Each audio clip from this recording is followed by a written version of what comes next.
kind of visualize, and you know, here obviously no good, big crack. And so here, over here, if we go over here, we could almost, these can stick down into the bark a little bit because my turn shape is going to be a little curving up on the outside.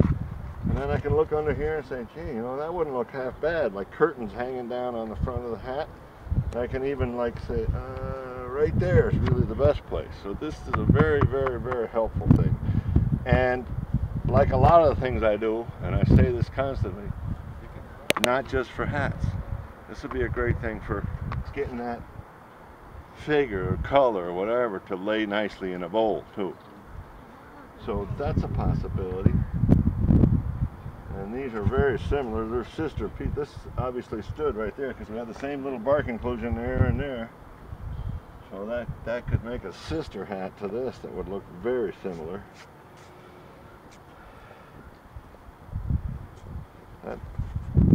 If we're going to go with the ash, I would say that would be the positioning for the nicest hat. And then as big as this is, you'd really have a problem getting a hat anywhere else with the brim outward. But when you turn this around, now you can get like this and get away from cracks. But not as nice a hat because you get all of this stuff in the brim, and also not the best bend. Bending is the most active in sapwood. The wood that grew yesterday is the most alive. And the thing I say about what's the best wood for hats? And I don't name a species. I say tree today, hat tomorrow. That's the best. Because the most alive is the most willing, most happy to do what you want to do. And cherry is also nice. It's nice to have a pattern. If you look for flat spots, like right here, there's a relatively flat spot. Not quite flat enough.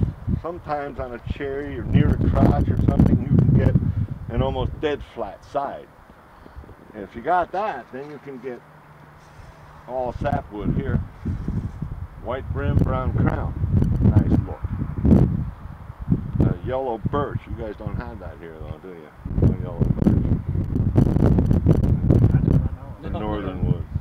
Yellow birch looks a lot like cherry, except on a tree this size, the heartwood's only this big. So then it's easy. Now you can get white brim, brown crown all day long. So I don't know if there's any kind of wood that does that down here. Cherry, the heartwood is very big. Poplar would do that. Yeah. Poplar would. Yeah, you get fairly good sized sapwood, yeah, and then a colored heartwood. Sugar maple, of course, tree that size has hardwood about that big if it's a healthy tree. Yeah. At the mill, if it's bigger than a nickel,